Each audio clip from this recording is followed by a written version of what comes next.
Bom dia, boa tarde, boa noite, porque eu não sei que horário que você está nos assistindo. Estamos iniciando mais um CERNcast. O episódio de hoje vai falar sobre cordeiro ou coelho. Vamos estar falando sobre a Páscoa e temos aqui conosco um convidado muito especial, que é o nosso pastor da nossa congregação, o pastor Jackson. E prazer, pastor. Obrigado por ter aceitado esse convite, estar aqui conosco. Foi meio conturbado para a gente conseguir acertar o dia para, né, dava temporal, tudo, mas conseguimos hoje para gravar. E, pastor, nos dê boas-vindas aí para o pessoal que está nos assistindo. Bom dia, Matheus. Boa tarde, boa noite para todos que estão ouvindo, talvez vendo logo mais. Para mim é alegria, poder estar com vocês aqui, participando dessa nova dinâmica que a Juventude da CERN está fazendo nesses programas, nesses episódios do podcast. E para nós é uma alegria poder participar, viu? A semana foi meio corrida, né? E as datas não fechou, mas graças a Deus que estamos hoje aqui para participar e nos alegrarmos no Senhor, porque eu creio que Deus tem coisas boas para nós. Amém. E obrigado, pastor, por não somente por estar aqui, mas por apoiar, né, essa ideia da juventude. Sim, Matheus, eu acho que tudo que envolve os jovens, que tudo que vai trazer eles a um envolvimento no que diz respeito da palavra de Deus e ao Senhor é válido e nós precisamos estar sempre apoiando e sempre junto. Amém. Pastor, então vamos iniciar a nossa rodada aí de perguntas, conversa, sim. né? E a gente Nesse meio tempo eu vou tomando aqui um cafezinho na xícara do podcast. Isso aí, o pastor já está fazendo propaganda aí da nossa xícara. Vai saber se daqui um pouco a gente não começa a vender pro pessoal aí, né? Isso aí. Conseguir, né, melhorar aqui a produção, vai saber, né? Por sinal, está muito bem feita, viu? Parabéns para todos os envolvidos. É verdade. Até hoje a gente quer fazer um agradecimento especial por todo mundo que ajudou na decoração, a pintar aqui a sala, iluminação, a fazer o vision board. Pessoal, Deus abençoe. Eu não tenho o nome de todo mundo aqui, mas Deus sabe o nome de cada um que se empenhou na pequena coisinha que pôde fazer. Deus recompense a cada um. Amém? Bom, vamos estar iniciando, né, nossas perguntas aí, pastor. Então, o que é Páscoa ou Pessah? Bom, são duas palavras distintas aí, né, Matheus? Eu vou começar pelo Pessah. O Pessah ainda é uma festa judaica que celebra nada mais do que a libertação do povo hebreu do Egito. E essa festa se dá sempre para relembrar quando Deus libertou o povo de Israel ali da escravidão de Faraó. E a Páscoa, ela já é diferente, porque a Páscoa é uma festa cristã e, consequentemente, nós ali relembramos ou comemoramos a ressurreição de Cristo, né? Quando Cristo, ao terceiro dia, no domingo de manhã, ele venceu a morte e ressuscitou para a glória de Deus. Amém. E no primeiro momento ali tem a libertação do povo, né, do Egito, né, que seria a primeira Páscoa, e depois a nossa Páscoa, né, a Páscoa perfeita, né, com Cristo nos dando liberdade, né, não somente para um determinado povo, mas para um mundo inteiro, né. E, pastor, como o senhor tinha comentado ali sobre o povo de Israel que estava cativo no Egito, que a Páscoa foi esse movimento da libertação do povo. Eles estavam no Egito e eles foram influenciados pela cultura egípcia. Mateus, consequentemente, devido aos anos que eles passaram lá, e isso serve para todos, né? Quando você está num país estrangeiro, um país onde não é aonde você nasceu e tem a sua cultura, eu acredito que eles foram influenciados e a própria Bíblia nos dá respaldo sobre isso. Porque se você olhar no livro do Êxodo, no capítulo 30 ou 32, não que me falha a memória, quando o povo fez um bezerro de ouro para ser adorado, ali eles já tinham trazido para si algumas coisas da parte cultura da religião, de todo esse aspecto de adoração à idolatria aos outros deuses. E o bezerro de ouro nada mais é porque os egípcios tinham como deuses algumas gado, bovino, e consequentemente não foi em vão eles fabricar e fazer aquela estátua de bezerro de ouro para adorar aquele bezerro. E pastor, quando o povo está no Egito, antes de sair ali, Deus manda que eles passem o sangue nos umbrais das portas. Isso Sim. havia um significado em relação à própria cultura egípcia, como que era se havia um significado, o que significava passar o sangue nas portas? Bom, esse sangue que foi aspergido, mais precisamente aspergido nas portas, nos umbrais das portas, foi uma determinação, porque Deus já estava realizando as pragas no Egito para que Faraó pudesse libertar o povo, e a 10ª e última praga era que o anjo da morte iria passar nas casas e o primogênito seria morto. Então, a orientação para o povo mediante Deus a Moisés era que naquela noite ele sacrificasse um cordeiro e pegasse o sangue e aspergisse nas portas das casas, para que quando o anjo da morte passasse, ele identificaria que ali havia um povo judeu, ali havia um primogênito que deveria ser poupado. E foi por isso que foi dado esse sangue nos umbrais, que nada mais se representa que o sangue de Jesus, né? O Cordeiro Imaculado, que nos livrou da morte do pecado. Né? E isso é muito legal, pastor, esse vínculo até que eu quero trazer, né? Que é o Cordeiro, né? Sim. Aquele que para nós é Cristo, né? O Cordeiro imolado, né? Que morreu por nós, né? E como que a gente faz esse vínculo ali? Porque na Páscoa tem o Cordeiro lá na primeira Páscoa, no Pessah judaico, e nós temos o nosso Cordeiro que é Cristo, né? Como que é esse vínculo na segunda Páscoa, na Páscoa cristã? Né? Pois é, o Pessah, Mateus, o Pessah, ele é uma festa religiosa especificamente do povo judeu, né? E eles ficavam ali 7 dias comemorando. E tudo é linkado à cultura judaica, porque se deu lá na libertação. Porque na orientação de Deus para que o povo saísse, se você vê, eles cozeram o pão, e o pão era pão sem fermento, e aí alguém vai fazer, o fermento simboliza a humildade, entre outras coisas, mas era uma cultura daquele momento, eles não tinham tempo, porque eles tinham que sair do Egito, e eles cozeram o pão não tinha como crescer. Então, tudo isso faz parte da cultura judaica.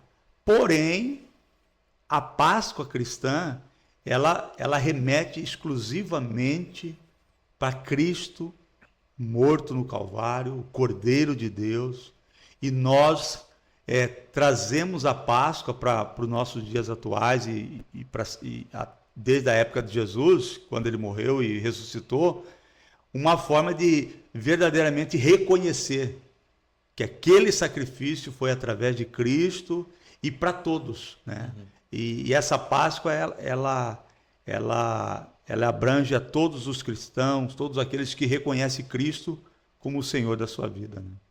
E isso é o plano da salvação, né, pastor? A gente... o mundo inteiro estava no pecado, né? E Jesus veio para que pudesse nos redimir. Como que funcionou a questão do plano da salvação? Como ele foi executado? Quando que ele começou? Eu acredito, Mateus, que o plano da salvação, ele já deu, usando uma palavra mais atual, até mesmo para os jovens,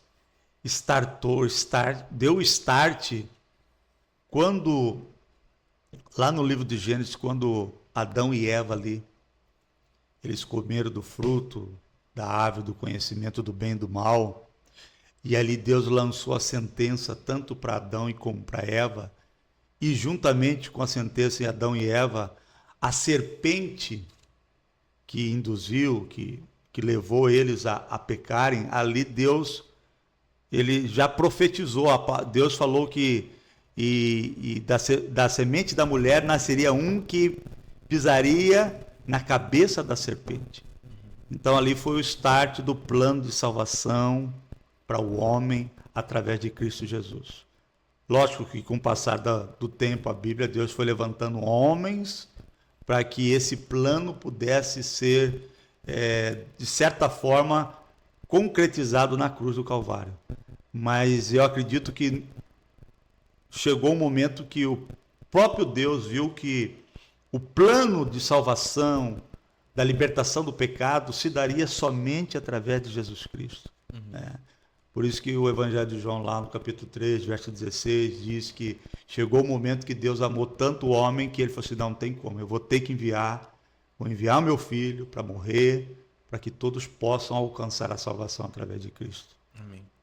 E muitas pessoas têm uma dificuldade, pastor, de entender aquele conceito, né, que Jesus foi 100% homem, mas também foi 100% Deus, né? Como que funciona isso? Se tu olhar o livro de Daniel, ele vai falar sobre o Deus, o Filho do Homem. Né? Daniel profetiza sobre a vinda do Filho do Homem. E Jesus, ele foi realmente 100% homem, na sua essência humana, porque ele deveria estar vivenciando a nossa humanidade, porque o sacrifício na cruz ele deveria ser perfeito, e como foi, né? E como foi perfeito, ele, um homem que era Deus, que foi Deus e é Deus, ele sofreu, ele padeceu as agruras da humanidade através da sua carne, e quando o próprio Jesus fala que ele era o Filho do Homem, ali ele estava se declarando a sua missão messiânica na terra, né? Filho do homem. O próprio Jesus ele fala em algumas passagens sobre o Filho do Homem.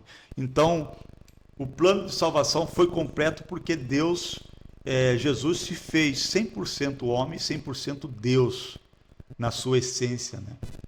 Para que hoje nós, eu e você e todos que estão nos assistindo, nos ouvindo, não tivéssemos uma vírgula, dizendo, não, mas ele veio, passou pela gestação, no ventre da sua mãe, nasceu, cresceu, sofreu dores, sofreu tristeza. O Evangelho de João fala que Jesus chorou, né? Então ele teve sentimentos, então ele viveu a sua 100% da sua humanidade. Da sua humanidade, realmente. E eu acho muito interessante, né, pastor? Ele mesmo sendo homem, ele não cometeu pecado, ele era sem pecados, e isso é algo que explica também o porquê da... E eu, pastor, por mais que eu seja, né, cristão de berço, digamos assim, mas sim, obviamente a gente toma um momento de decisão, tem um momento que quando, sabe, brilha assim, né, na nossa mente, entender, né, que Jesus, né, ele não tinha pecado e o salário do pecado é a morte. Então, como que ele poderia morrer, né, a morte deter ele, sendo que ele não tinha pecado? Sim. Então, não tinha como... Isso, né, pegou muito na minha mente, assim, eu disse, verdade, né, a morte não tinha como deter ele porque ele não tinha pecado. Bom, mas o senhor comentou sobre esse termo, Filho de Deus. Como que... O porquê a gente... Jesus era chamado, né, Filho unigênito, né, do Pai, de Deus, mas também Filho do Homem. O Filho unigênito de Deus é porque ele era o único, né? Ele é único. A Trindade ela já nos expressa isso. Pai, Filho e Espírito Santo. Então, ele, como sendo um único Filho de Deus, a missão passou por ele da salvação. a outra pergunta que agora tu me O unigênito e o filho do homem. filho do homem. É como eu te disse, né? O filho do homem, o próprio Daniel, no livro Daniel 7, não tenho aqui, não me lembro assim de cabeça certamente o versículo, ele expressa sobre o filho do homem, que era a profecia que esse Messias haveria de vir, né? Esse Messias haveria de vir para salvar a humanidade. E quando se fala filho do homem, porque há um reconhecimento que existia o Pai, que era Deus. E eu entendo que existe essas duas ligações aí, filho unigênito e filho do homem, porque ele foi filho de Deus, e essa expressão filho do homem veio através dos profetas, que com certeza sabia que em algum momento ele haveria de vir, né? Sim. Pastor, na época a gente imaginando Jesus sendo pequeno, criança ainda, será que ele entendia já vamos dizer assim, a responsabilidade? Ele já entendia que ele era Deus encarnado, né? Deus que se fez homem? Ou é algo que talvez foi com o passar do tempo? Mateus, eu entendo que por ele ser, e aí a gente falou sobre ele ser 100% Deus e 100% homem, humano, eu acredito, por eles ter a onisciência, com certeza ele sabia da sua missão desde o começo, né? Mas lógico que ele viveu a sua essência humana aqui e teve a sua infância ao natural, como se diz, né? Mas eu creio que na sua onisciência ele sabia, isso sem dúvida, eu acredito nisso. E eu acho que é difícil para o povo daquela época ver, talvez, que nem existe o relato ali que o pessoal de Nazaré, né, expulsou Jesus da sinagoga ali. Imagina, viram para eles apenas um menino crescer, né? E como foi essa dificuldade para a população, para as pessoas daquela época entender que Jesus não era um profeta qualquer, mas sim o Messias? Eu entendo assim, Mateus, que isso remete para os dias atuais, né? Hoje tem muita gente que ainda não entendeu o plano da salvação, o que é realmente ser um cristão. E naquela época o povo esperava o Messias, e muitos entenderam que Jesus era mais um profeta. Tanto é que naquela passagem, quando Jesus pergunta para os próprios discípulos, que havia um burbúrio, aí os discípulos, olha, estão falando que o senhor é o Elias, é o próprio João Batista. E aí Pedro, na revelação, tanto é que Jesus ele fala sobre isso, né? Quando Pedro fala assim, não, eu creio que tu é o Messias, e aí Cristo mesmo mostra para eles que aquela resposta de Pedro, aquela indagação de Pedro, não foi uma revelação humana, e sim através do Espírito Santo de Deus. E para que nós possamos entender isso, nós precisamos estar envolvidos com Cristo.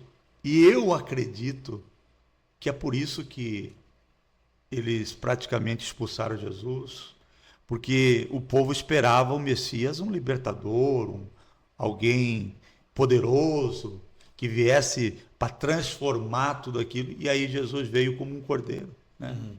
Pessoa humilde, com palavras que muitos ainda nunca tinham ouvido, e na medida que ele foi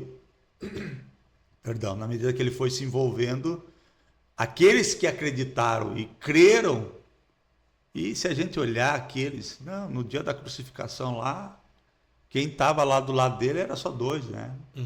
O João Batista, o João e a própria mãe de Jesus. Os outros estavam meio que dispersos. Mas quem estava ali, realmente ali, era poucos. E, pastor, será que ele teve medo, receio de tudo aquilo que ele iria passar? Até a gente estava essa semana vendo, né, estreou The Chosen aí, sim, né? sim, a E série. e a gente começa a ver ali, né? É uma representação, né, daquilo que Jesus viveu, mas a gente. Eu me lembro que tava com o André do meu lado e a gente tava falando ali. Em que momento, né? Será que desde pequeno ele sabia que ele ia ter que passar pela cruz, né? Que foi isso aí que a gente comentou. Em que momento ele começou, tipo, não, porque a gente começa a perceber ali que ele começa a ter um sofrimento, né, pastor? Em que momento, né, ele teve um real medo de passar pela cruz, assim, pelo sofrimento, como que... Eu acredito, Mateus, e creio que por ele vivenciar a nossa humanidade, ele teve vários momentos difíceis na sua trajetória. Depois que João Batista batiza ele nas águas, ali começa, fala-se, começa o ministério. Ou seja, ali Jesus começa o plano da cruz, né? E ele começa ali a se envolver 100% vivenciar o plano ali naquele momento. Então ele, por ser humano, eu creio que ele, em vários momentos, ele teve medo, dificuldade, angústias, solidão, mas o momento crucial foi quando ele antecedeu a ser preso, quando ele estava no Getsemane, e ali várias vezes ele saía para orar, e a Bíblia diz que ele suou gotas de sangue. Então ali é um momento, e isso é um fenômeno natural que quando tu chega no ápice do esgotamento físico, agonia. da agonia, do temor, os poros, né? Eles se dilatam de certa forma e foi o que aconteceu com Jesus. Então a gente fala muito assim, né? Mas se a gente pensar muito e tentar um pouquinho trazer o que Jesus viveu nos últimos dias. Porque a gente, humano, se a gente tem alguma coisa para fazer, um compromisso, algo muito importante, bate aquele, né, o nervosismo, tu fica ansioso. Imagina, tu vai morrer na cruz. Tu não tem pecado. E acima de tudo, ele sabendo de tudo, né? Então, eu acho que naquele momento ali foi o momento mais crucial no que diz respeito a Jesus humano ali. E sobre ele ressuscitar no terceiro dia, por que será que tiveram tanta dificuldade em identificar ele, né? Ou encontrar ele com espanto, né? Tipo, né, Maria Madalena, quando vê ele no sepulcro a primeira vez, ele não reconhece ele. E Sim. quando, né, tipo, ela só vai reconhecer quando ele chama ela de Maria, né? Os discípulos, né, ali, quando vão para Jesus aparece para eles, também não reconhece. Por que teve essa dificuldade, pastor, de que eles reconhecessem? Eu acredito, Mateus, assim, ó, a gente fala de morte, né? Morte na cruz, ressurreição. Jesus ressuscitou, a pedra removida, aí o túmulo vazio. A gente fala assim, eu particularmente entendo assim que a gente fala muito superficial. Mas vamos tentar entrar para essa história. Vamos entrar lá para dentro dessa história. Tu imagina, tu vê Cristo na cruz, ele morre. Então a pessoa morreu. A tendência é tu enterrar e acabou. E os discípulos eram humanos. Com mais que eles vivenciaram Jesus, e Jesus falando por parábolas, dando as instruções para eles não estavam ainda 100% inteirados naquilo que ia acontecer. Então eu acredito que quando Jesus apareceu para eles, foi um espanto. É um espanto. Então, a Bíblia não relata, né, os pormenores, mas eu acredito que, imagina, o Tomé, que já não acreditava praticamente nele vivo, vai acreditar nele, então toca aqui, Tomé. Imagina o espanto. Então, tudo isso, eu acredito que teve essas dificuldades, ao ponto de Jesus, quando foi aparecer para os discípulos, eles estavam com medo, eles estavam lá preocupados, porque para eles terminou. Mas Jesus já tinha falado para ele. Então eu acredito que isso se dá muito nisso, né? Então a gente precisa, eu costumo dizer, a gente precisa aprofundar mais na história de Jesus. Assim, aprofundar o que eu diz respeito assim. A gente não pode falar, Jesus ressuscitou lá. Jesus ressuscitou lá. Parece que, porque a gente de tanto ler e ouvir mensagens, tem hora me dá uma impressão que a gente ressuscitou, hein? Peraí. 4 dias morto, né, tia? E aí Jesus ressuscita, parece que é uma coisa... Não, isso foi algo extraordinário. Foi um milagre da parte de Deus. E muito mais ainda a salvação através da morte de Cristo e a ressurreição. Porque ali Jesus vence a morte, né? Vence a morte. Pastor, deixa eu me perdi aqui. Por que os judeus têm dificuldade de entender Jesus como... Perdão, estou falando longe aqui do microfone, eu vou lá xingão da produção. Por que os judeus tiveram tanta dificuldade em entender Jesus como o Messias ali, né? Sim. Eles comemoram ainda hoje, né, o Pessah deles e não a nossa Páscoa. Né? Essa é a diferença, então, porque eles não reconhecem. O judeu, fala judeu ortodoxo, judeu genuíno, né? Eles ainda não reconhecem que Cristo foi o Messias.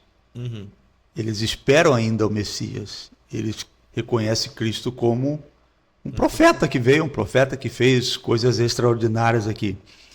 Então, o judeu, na sua cultura, eles têm o Pessah. Tanto é que Jesus, antes de ir na cruz, ele realizou o Pessah com os discípulos, né? Porque foi essa festa, esse ato, essa instituição foi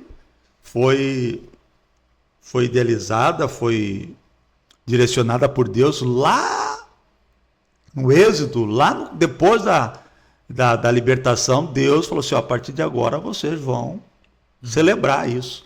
Então existe essa diferença, porque e com o passar do tempo, quando Cristo morre, ressuscita, e aí se começa, aí entra aquele no conselho lá em Atos dos Apóstolos, quando eles começam a determinar algumas questões em relação ao gentio, aos judeus, o que não pode, o que pode. E ali eu acho que a celebração da Páscoa cristã começa a se separar do Pessah, né? O Pessah é a comemoração do povo da libertação, e a Páscoa cristã nada mais é que a celebração de Cristo, da ressurreição, né? E o pastor estava falando ali, né, que Jesus estava comemorando ali naquela semana, né? Que são 7 dias. 7 dias, que os judeus comemoram. E Jesus teve ali a ceia com os discípulos. E daí, na sexta-feira, lá foi crucificado, né? E ele ressuscitou no domingo, que seria para eles o dia do Pessah. Sim, né? sim. Dessa passagem, né? De uma vida de escravidão para uma vida de liberdade, da morte para a vida, né? E é isso que é a Páscoa, né? Por isso que nós, então, comemoramos a Páscoa ao invés do Pessah, né? Jesus morrendo, porém ressuscitando, né? No terceiro dia, né? E isso linka muito. Jesus, ele é sacrificado, e através da sua morte e ressurreição nós somos libertos através de Cristo, libertos do pecado, né? E a morte ela perde para Jesus, e nós ganhamos a vida eterna através de Cristo. Então há essa a palavra agora não me veio aqui. Dualidade das duas festas, né? O Pessah, o cordeiro que foi sacrificado para que os primogênitos não pudessem ser mortos, e através disso eles são livres, libertos da escravidão do faraó, e Jesus como um cordeiro vivo de Deus, que também foi sacrificado, e nós, gentios, que não somos judeus, fomos salvos através de Cristo, né? Então, há uma simbologia e há um momento tão especial para nós no que diz respeito à Páscoa cristã. E, pastor, por que um coelho que hoje em dia, né? Falamos aqui de cordeiro, falamos, né, sobre Jesus, falamos sobre...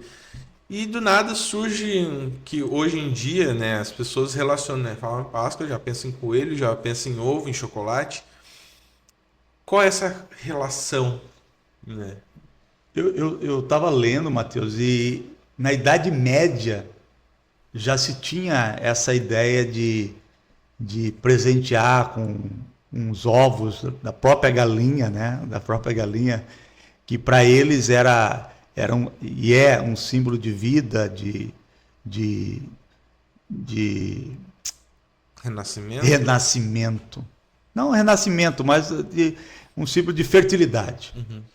E eles desenhavam os ovos e davam. E aí, com o passar do tempo, lá nos meados do século XVII, XVIII, né, começou a se formar aí esses ovos, essa ideia começou lá na França, na Alemanha, mas se a gente olhar bem, na época do Pessah mesmo, durante 40 dias não podia comer nada com fermento, as ervas amargas, e o ovo da galinha também não se comia. E aí eles começaram a trazer esse ovo e encher eles de presentes, para ali simbolizar que era o momento da fertilidade, o momento de uma nova vida, do novo renascimento, porque eles foram libertos lá da escravidão, né? E com o passar do tempo, os ovos veio vindo, e na França, na Alemanha, lá na Europa, eles começaram a botar um chocolatezinho dentro desses ovos aí, e aí o comércio se deu por conta, né? Então, tem essa cultura também, tudo é linkado à Páscoa, se tu olhar bem, mas aí as coisas vai se... Para o Brasil mesmo veio quase no século XIX, aí o pessoal começou a trazer isso para cá, porque eles entenderam também que o chocolate por si só era muito caro, né? Então, são coisas assim. E, pastor, é interessante, né, que lá no Êxodo traz lá para os judeus a questão dos alimentos que deveriam, como o pastor bem trouxe ali, sobre a questão das ervas amargas, sobre não utilizar a utilização do fermento, né? Então, era o Pessah deles era um momento, digamos, que relembrava o amargor do tempo de escravidão. Justamente. E hoje a nossa Páscoa é uma Páscoa doce. Sim, né? sim. Tu linkou muito bem. Porque quando eles relembravam lá com os alimentos, né, a comida sem fermento simbolizava o pão não estufado, aquela coisa que me remete ao orgulho, né? E Cristo, a essência dele foi a humildade, então o pão finozinho sem crescer, né? As ervas amargas, que fazia parte do cardápio deles ali, que simbolizava isso que tu falou, a amargura, o sofrimento. E hoje, trazendo por dias o chocolatezinho é o doce, né? O doce da salvação, o doce do encontro com Cristo, né? Mas é uma coisa bem distinta uma da outra, né? Isso é mais, eu acredito que com o passar do tempo, o homem, por si só, ele vai idealizando coisas, e veio vindo isso, pegou, e é uma cultura nossa hoje, né? De ter o ovo da Páscoa, e fala ovo da Páscoa porque geralmente na época do ovo da Páscoa, porque tinha no calendário judaico, hebraico lá, era o mês de Nissan, no 14º dia, que aí, se a gente trazer para os nossos dias atuais, tinha o negócio da lua. Então, em mês de março e abril, geralmente se comemora, né, a Páscoa cristã aqui para nós. Pastor, uma das perguntas está aqui, mas muitas pessoas também, acho que, creio que se fazem. Errado. Obviamente a gente não comemora o coelho, nem Sim. o ovo, né?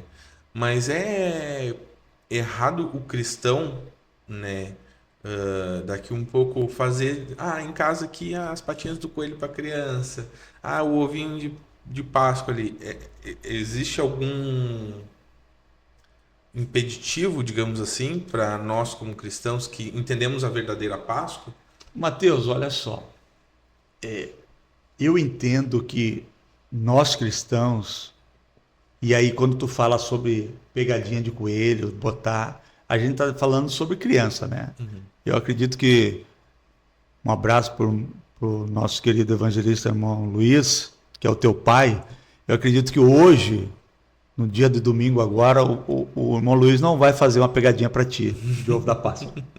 Mas quando remete a crianças, né? Crianças, eu tenho um filho de 9 anos. A gente não vamos fazer isso, mas não é, para mim é porque é a correria nossa, tá? Mas eu entendo que a essência verdadeira é você informar e trazer à luz para as nossas crianças o verdadeiro sentido da Páscoa. Ponto. Jesus crucificado no madeiro, Jesus morto, Jesus foi para aquela tumba e Jesus saiu da tumba, ressuscitou. Esse é o verdadeiro sentido. No que diz respeito ao ovo, a dinâmica de botar... Porque o ovo é um presente, hoje em dia é um presente. Então, se o pai lá quer fazer uma pegadinha para o filho dele lá ir atrás do coelhinho, amém. Para mim, isso aí vai de cada um. Mas eu entendo que, antes de tudo isso, você precisa conscientizar o teu filho Da verdadeira Páscoa. da verdadeira Páscoa, que isso aí não é o verdadeiro ato cristão no que diz respeito à Páscoa. Agora, aí é cada um, né? Mas eu entendo isso. Precisa ter salientado isso, precisa estar nas nossas crianças, eles precisam aprender. E eu glorifico a Deus que nós temos esse papel na igreja, né? E está sempre, tanto é que hoje nós estamos tendo esse podcast aqui e as nossas igrejas estão preparando aí com as nossas crianças, e elas estão envolvidas no que diz respeito, no que se trata da verdadeira Páscoa cristã. E tu sabe que tem o coelho também é linkado ao ovo, porque eles na Idade Média e mais depois, eles linkavam o ovo e o coelho, porque o coelho ele tem a facilidade de procriação, né? Então o coelho também simboliza isso, né? A vida. Então eles começaram a linkar isso com o ovo. O ovo nada mais é que uma vida saindo de dentro de um clasulo, e eles muitos simbolizam Cristo quando saiu do túmulo, né? Saiu de lá vivo, né? Então são coisas que vão linkando e o homem, o homem hoje em dia ele é muito... Comercialmente criativo, né? É criativo demais, rapaz, olha. E pastor, como nós podemos falar sobre a verdadeira Páscoa para um não cristão? Mateus, a verdadeira Páscoa para o não cristão se dá sempre, e eu entendo que nós, como os verdadeiros cristãos, precisamos pregar o Evangelho, falar de Cristo e idealizar isso, porque o ato de Jesus na cruz do Calvário, ela se dá e se passa também por este momento da ressurreição. Porque se só Jesus morresse na cruz, né, como ele morreu e fosse morto, e no domingo ele não ressuscitasse, o plano de salvação para o homem, ele não se daria. Então eu entendo que para essas pessoas que não são cristãs, nós precisamos pregar e trazer essa história. esse momento tão especial que é a verdadeira Páscoa. Eu me lembro que quando eu era criança, e a gente não era convertida, a minha família, né? Eu lembro que tinha no domingo do Aleluia, e naquela semana a gente não podia falar nome feio, embora eu não falava palavrão, já não falava desde criança, mas a gente tinha que se cuidar muito, porque senão a gente levava uma surra de... Varinha de marmelo? Varinha de marmelo, um monte de coisa lá. Então, para os não cristãos, parece que esse dia é o dia especial. É esse dia que eu tenho que reverenciar, reconhecer. Não. Todos os dias nós comemoramos a Páscoa. Todos os dias nós reconhecemos que Jesus Cristo ressuscitou. E é isso que nós precisamos pregar, levar a palavra de Deus. Porque a mídia, o comércio, parece que Cristo ficou assim aleatório. É Páscoa, é ovo da Páscoa, é coelhinho da Páscoa. E nós sabemos que o verdadeiro sentido não está por aí. Então, nós cristãos precisamos pregar esse evangelho assim, genuíno, falando do amor de Jesus e esse ato tão sublime que através disso se deu e se dá a verdadeira Páscoa, né? Amém. Pastor, a gente está indo para o encerramento. Que benção. Não, eu pensei que eu nem vi a hora passar. Benção. E eu queria lhe pedir, né? Primeiramente, lhe agradecer por novamente estar aqui conosco. Prazer é nosso, Matheus. Se Deus quiser, vai haver uma nova oportunidade. Mas eu queria, né, pedir para o pastor deixar uma mensagem para o pessoal que está em casa nos assistindo, né, falando aí, sei lá, aquilo que está no seu coração. Bom, primeiro eu quero agradecer. Agora que eu acho que eu vou olhar realmente para a câmera aqui, viu? Eu estou vendo que tem uma câmera para mim. Primeiro eu quero agradecer a Deus por essa oportunidade. Agradecer a Deus pela vida de vocês. E não é porque nós estamos aqui, tem outros aqui, o Fabiano, a tua pessoa, o Vitor, entre outros que estão envolvidos. Agradecer por vocês se doarem para essa mensagem que é tão especial para todo mundo, que é Cristo. Então, a gente se sente privilegiado de poder estar aqui junto contigo, Matheus, e dizer para todos que estão nos vendo e ouvindo que a verdadeira Páscoa se dá na nossa vida. Quando nós entendemos que esse Cristo, 100% homem, 100% Deus, ele passou por essa terra, ele passou por tudo que ele passou, para uma única coisa, para que eu e você que está me ouvindo e vendo, nós pudéssemos ter e alcançássemos a vitória sobre o pecado, sobre a morte e, acima de tudo, temos a promessa da vida eterna.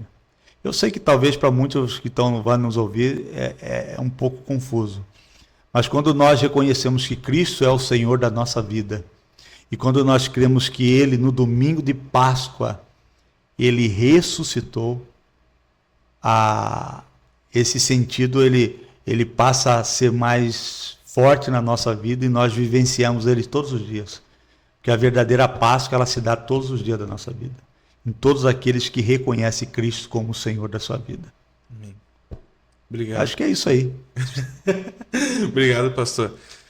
Então, encerramos aqui por hoje o nosso CERNcast. Eu gostaria de agradecer você que ficou até aqui nesse vídeo ou áudio que você está nos assistindo, escutando. E que Deus abençoe sua vida. E eu vou pedir, compartilha com seus amigos, comenta, né? Nos ajude a levar essa mensagem também. A gente faz isso aqui, mas você é o nosso principal auxiliador, né? Que nos ajuda a estar levando essa mensagem. Então, que Deus abençoe tua vida, tua semana. Feliz Páscoa para todos. E é isso. Deus te abençoe. Amém?